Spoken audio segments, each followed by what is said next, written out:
Začiatok roka 2024 nebol pre realitný trh práve ideálny. Vysoké úrokové sadzby, rastúca inflácia a zdražovanie stavebných materiálov, prísnejšie podmienky na získanie hypoték. Dôsledkom bola opatrnosť developerov, tlak na rozpočty a nutnosť výrazne optimalizovať rozdelenie marketingového rozpočtu medzi jednotlivé reklamné formáty, aby sme dosiahli maximálnu efektivitu. Spolu s klientom YIT sme stáli pred náročnou výzvou akcelerovať dopyty v týchto nepriaznivých podmienkach. A výzvy máme radi. Navrhli, otestovali a vyladili sme riešenia, ktoré priniesli ohromujúce výsledky. Medziročný nárast dopytov až o 207% pri rovnakom mediálnom spende. Ako sa nám to podarilo?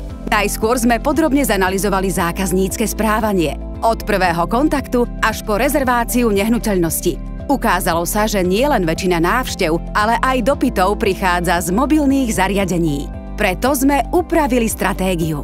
Prioritou sa stali demand gen kampane, ktoré dokázali oveľa presnejšie cieliť personalizované ponuky cez mobily. Vytvorili sme detailné používateľské profily podľa lokalít a preferencií kupujúcich. Prispôsobili sme kreatívu aj cielenie každej cieľovej skupine. Každý videl ponuku, ktorá mu najviac dávala zmysel. Prepojili sme kampane s klientským CRM systémom, aby sme v reálnom čase automaticky zobrazovali dostupné byty relevantným záujemcom. Výsledok? Personalizovanejšia komunikácia, relevantnejšie dopyty a nižšie náklady. Dokázali sme znížiť cenu za dopyt o 67,5%. Čísla hovoria jasne. 207% medziročný nárast dopytov. Projekt NUPU vypredaný v rekordnom čase. Projekt Svirn, prvé bytové domy takmer úplne vypredané. Spoločnosť YIT Slovakia sa podľa údajov portálu BuildMind v roku 2024 stala developerom s najvyšším počtom predaných bytov v Bratislave. A to všetko v období, keď trh čelil výrazným výzvam.